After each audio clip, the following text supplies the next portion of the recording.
A indústria automóvel mundial tem uma certeza absoluta. O futuro é elétrico. A Europa proibiu a venda de carros a gasolina e gasóleo a partir de 2035. Os Estados Unidos oferecem $7.500 de incentivo por cada veículo elétrico vendido. A China produz mais de metade dos EVs do planeta. E o consenso é inquestionável: quem não produzir carros elétricos vai desaparecer. Mas há um homem que discorda. Toshihiro Suzuki, CEO da Suzuki Motor Corporation, disse exatamente o oposto. E o que ele anunciou, em setembro de 2025, durante a Technology Strategy Briefing da empresa, não foi um carro elétrico. Foi um motor a gasolina. Mas não um motor qualquer.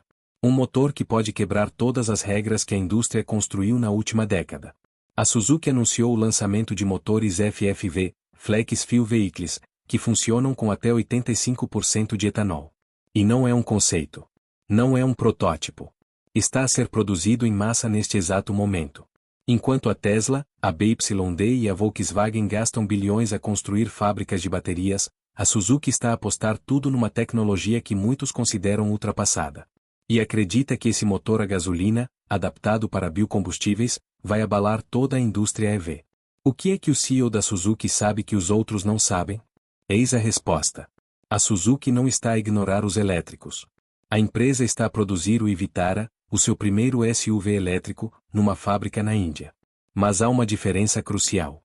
Enquanto a indústria inteira aposta tudo nos EVs, a Suzuki está a construir um plano B. E esse plano B pode tornar os carros elétricos obsoletos em mercados como a Índia, a América do Sul e a África. Por quê? Porque a eletrificação total, nestes mercados, é economicamente inviável. Em 2026, o governo indiano anunciou que mais de 70% da sua eletricidade ainda é produzida a partir de carvão. Isso significa que um carro elétrico, na Índia, não é tão limpo como parece. E com o preço médio de um EV a rondar os 20 mil euros, o consumidor indiano, cujo rendimento anual médio é de $2.500, simplesmente não consegue comprar um. O que a Suzuki fez foi olhar para estes números e dizer: vamos encontrar outra solução. Achas que isto é apenas uma estratégia de nicho para países pobres? Ou será que a Suzuki está a ver o futuro de uma forma que a Tesla ainda não percebeu? Deixa a tua resposta nos comentários agora mesmo.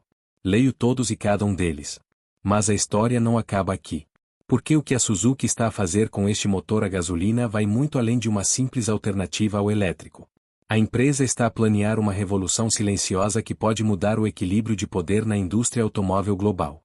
E a próxima parte desta história envolve um investimento de 70 mil milhões de euros, uma fábrica que vai produzir 1 milhão de carros por ano, e uma estratégia que a Tesla e a BYD não viram chegar. Não feches este separador. O que vem a seguir vai surpreender-te. Enquanto a Tesla, a BYD e a Volkswagen competem para ver quem produz mais baterias e quem reduz mais o preço dos EVs, a Suzuki está a jogar um jogo completamente diferente. Um jogo que a maioria dos analistas financeiros ignorou. Um jogo que pode transformar a indústria automóvel de uma forma que ninguém esperava. No dia 9 de setembro de 2025, Toshihiro Suzuki subiu ao palco da Technology Strategy Briefing da empresa e apresentou um plano que não se limitava a carros elétricos. Apresentou um plano que abrangia tudo. Motores a gasolina de alta eficiência. Motors Flex Fuel. Motors híbridos. Motores a biogás. E, sim, carros elétricos. Mas todos com uma filosofia comum: a minimização do consumo de energia. A Suzuki chama-lhe Shoshokeitambi, mais pequeno, menos, mais leve, mais curto, beleza. E esta filosofia não é marketing. É engenharia pura. A Suzuki já reduziu o peso dos seus veículos em 80 kg por carro. O objetivo é chegar aos 100 kg até o final da década. Enquanto a Tesla constrói carros que pesam mais de 2 toneladas por causa das baterias, a Suzuki está a fazer o oposto. Está a tornar os seus carros mais leves, mais eficientes e mais baratos de produzir. E o mais importante, mais baratos de comprar e de manter. Sabes o que isto significa para o consumidor médio? Significa que um carro da Suzuki, seja ele elétrico ou a gasolina, consome menos energia para ser produzido, menos energia para ser conduzido e menos energia para ser reciclado. Uma abordagem que muitos chamam de retrógrada, mas que, na realidade, é mais sustentável do que a corrida desenfreada aos EVs. E o CEO da Suzuki sabe disso. A estratégia de Toshihiro Suzuki baseia-se num princípio simples: não existe uma solução única para a mobilidade do futuro. Na Índia, por exemplo, mais de 69% da eletricidade ainda é produzida a partir de carvão. Isto significa que um carro elétrico, na Índia, não é tão limpo como parece. E com o preço médio de um EV a rondar os 20 mil euros, o consumidor indiano, cujo rendimento anual médio é de $2.500, simplesmente não consegue comprar um. Mas um carro a gasolina flex-fuel? Esse custa uma fração do preço. E pode funcionar com até 85% de etanol, um combustível renovável produzido localmente. Achas que isto é apenas uma estratégia para a Índia? Ou será que a Suzuki está a ver o futuro que as grandes montadoras ignoram? Deixa a tua resposta nos comentários. Leio todas elas. E não penses que é apenas teoria. A Suzuki já lançou a produção em massa de motociclos FFV na Índia em janeiro de 2025. Os carros flex-fuel estão a chegar ainda este ano fiscal. O Wagon R flex-fuel já está disponível e funciona com qualquer mistura de etanol, desde 20 até 100. E no Japan Mobility Show 2025, a Suzuki mostrou ao mundo o Fronx flex-fuel, um SUV capaz de queimar combustível com 85% de etanol, sem qualquer modificação. Este não é um protótipo. Não é um conceito. É um carro de produção. Está a ser fabricado neste exato momento. E o que vem a seguir vai deixar-te de queixo caído. A Europa proibiu os motores de combustão. Os Estados Unidos deram $7.500 de subsídio por cada EV. E a China tornou-se o maior produtor mundial de carros elétricos. O mundo parece ter tomado uma decisão inequívoca. Mas há um problema. Um problema que ninguém está a discutir abertamente. E esse problema chama-se mercados emergentes. Toshihiro Suzuki não está a lutar contra os EVs. Está a lutar contra uma ideia. A ideia de que existe uma única solução para todos os países do mundo. E esta ideia, segundo ele, é perigosa. Não é apenas errada. É economicamente insustentável e ambientalmente contraproducente. E os números provam isso. A Índia, por exemplo, onde a Suzuki vende mais de 1,5 milhões de carros por ano através da Maruti Suzuki, importa perto de 90% do seu crude. Isto significa que o país está exposto à volatilidade dos preços globais do petróleo. E a eletricidade? Mais de 69% ainda vem do carvão. Isto significa que um carro elétrico na Índia, alimentado por uma rede movida a carvão, não é tão limpo como parece. Mas há mais. A Índia atingiu a meta de 20% de mistura de etanol na gasolina em dezembro de 2025, 5 anos antes do prazo original. O país já tem capacidade para produzir 20 mil milhões de litros de etanol. E o governo indiano quer chegar a 5 mil bombas de combustível flex-fuel até o final de 2027. O que é que isto significa para a Suzuki? Significa que eles não estão a construir uma solução para o futuro. Estão a construir uma solução para o presente. Um presente que a Europa e os Estados Unidos estão a ignorar. Enquanto os governos ocidentais apostam tudo nos EVs, a Suzuki está a apostar naquilo que funciona agora. E o que funciona agora, neste exato momento, é um carro a gasolina que queima etanol. A Índia já tem mais de 500 bombas de combustível e 85 planeadas para dezembro de 2026.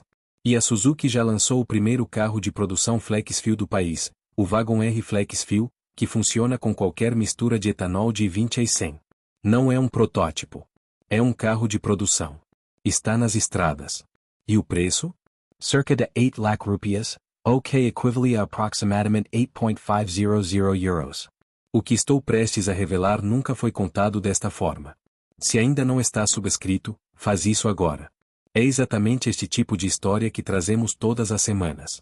Porque esta estratégia não é sobre carros. É sobre poder. Poder econômico. Poder político. E poder geopolítico. E a Suzuki está a jogar um jogo de xadrez que a Tesla e a BYD ainda não perceberam. A Suzuki não está a competir para ver quem faz o melhor EV. Está a competir para ver quem conquista os mercados de 5 mil milhões de pessoas que não podem pagar um Tesla. E a próxima parte desta história envolve um investimento de 70 mil milhões de rúpias, uma fábrica que vai produzir 4 milhões de carros por ano, e um CEO que acredita que o futuro da mobilidade é flexível, não elétrico. Enquanto a Tesla reduz os preços dos Model 3 e a BYD lança o seu 10º modelo elétrico, a Suzuki está a construir algo muito maior. Um império. Um império que não depende de baterias de íons de lítio, nem de semicondutores escassos, nem de carregadores ultra rápidos. Depende de uma coisa que a Índia tem em abundância: açúcar. O etanol produzido a partir da cana-de-açúcar é o combustível que pode salvar o motor de combustão. E a Suzuki está a apostar 70 mil milhões de rúpias nessa ideia. Este número, anunciado por Toshihiro Suzuki em agosto de 2025, durante o lançamento do Vitara na fábrica de Ansalpur, na presença do primeiro-ministro Narendra Modi, representa o maior investimento da história da empresa na Índia. O objetivo é claro: produzir 4 milhões de carros por ano e recuperar a liderança de mercado que a Suzuki perdeu para concorrentes como a Hyundai e a Tata Motors. 4 milhões de carros por ano. Lê esse número outra vez. É mais do que a Tesla produz em todo o mundo. É quase o dobro da produção anual da Toyota na Europa. E a Suzuki vai fazer isso na Índia, num país onde o governo quer que 20% de todo o combustível seja etanol até o final de 2025. Uma meta que a Índia já atingiu em dezembro de 2025, 5 anos antes do previsto. O país já tem 500 bombas de combustível e 85 planeadas para 2026. E a Suzuki já tem os carros prontos. O Fronx FFV, apresentado no Japan Mobility Show de 2025, tem um motor de 1.2 litros que funciona com qualquer mistura de etanol, desde E20 até E85. O motor foi afinado para lidar com as propriedades químicas do etanol, mantendo o desempenho consistente. E não é apenas um conceito. A produção em massa está prevista para 2026, na fábrica de Gujarat. O mesmo local onde a Suzuki produz as baterias de íons de lítio para os seus híbridos e onde vai produzir o Vitara. Imagina o que isto significa. A Suzuki está a construir a maior fábrica de automóveis do mundo, num único local, com capacidade para produzir carros elétricos, híbridos, a gasolina, flex fuel e a biogás. Tudo na mesma linha de montagem. Tudo na mesma fábrica. E tudo para o mesmo mercado. Isto é a estratégia multi-powertrain da Suzuki, como é chamada no relatório anual de 2025 da empresa. E é esta estratégia que está a deixar a Tesla e a BYD a tremer. Pensa no teu trabalho por um segundo. Pensa nas pessoas à tua volta. Pergunta a ti mesmo: quanto tempo falta para isto chegar até ti? Porque já está mais perto do que imaginas. A Suzuki não está a lutar contra os EVs. Está a lutar para sobreviver. Para prosper. E para provar que o motor de combustão interna, alimentado por biocombustíveis, tem um lugar no século XXI. A próxima parte desta história é a mais importante de todas, porque revela o verdadeiro plano de Toshihiro Suzuki para dominar o mundo automóvel. A Suzuki já lançou o Wagon R Flex Fuel em junho de 2026. O carro funciona com qualquer mistura de etanol, desde E20 até E100. E o preço? Foi estrategicamente colocado abaixo da versão a gás natural comprimido. Não é mais caro. É mais barato. E pode ser abastecido com gasolina normal, com etanol puro, ou com qualquer mistura entre os dois. Não precisas de carregadores. Não precisas de esperar 40 minutos numa estação de serviço. Enches o depósito em 3 minutos, como sempre fizeste. Pensa nisto. Enquanto a Europa e os Estados Unidos forçam os consumidores a comprar EVs que custam 40 mil euros, a Suzuki oferece uma alternativa que custa uma fração desse valor.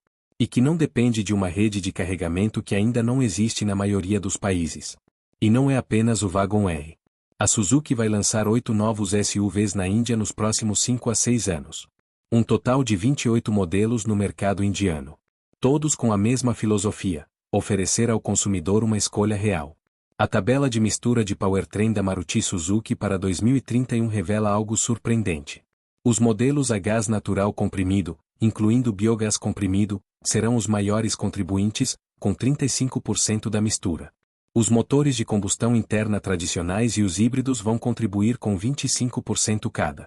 Os EVs? Apenas uma parte do bolo. Isto não é uma empresa a apostar tudo nos elétricos. É uma empresa a apostar em todas as tecnologias, ao mesmo tempo. O que estou prestes a revelar nunca foi contado desta forma. Se ainda não está subscrito, faz isso agora. É exatamente este tipo de história que trazemos todas as semanas. Pensa no teu trabalho por um segundo. Pensa nas pessoas à tua volta. Pergunta a ti mesmo: quanto tempo falta para isto chegar até ti? Porque já está mais perto do que imaginas. A Suzuki está a construir uma fábrica em Gujarat que vai produzir 1 milhão de carros por ano. E desses 1 milhão, uma parte significativa vai ser exportada para mais de 100 países. A Suzuki não está a construir carros para a Índia. Está a construir carros para o mundo. E a parte mais assustadora para a Tesla, a BYD e a Volkswagen? A Suzuki não está a fazer isto porque odeia os EVs. Está a fazer isto porque percebeu que os EVs não são a resposta para todos. E enquanto as outras montadoras estão a queimar bilhões numa aposta única, a Suzuki está a construir um portfólio diversificado que pode sobreviver a qualquer crise, a qualquer mudança de política, a qualquer escassez de matérias-primas. O que a Suzuki está a fazer não é apenas inteligente. É uma lição de sobrevivência.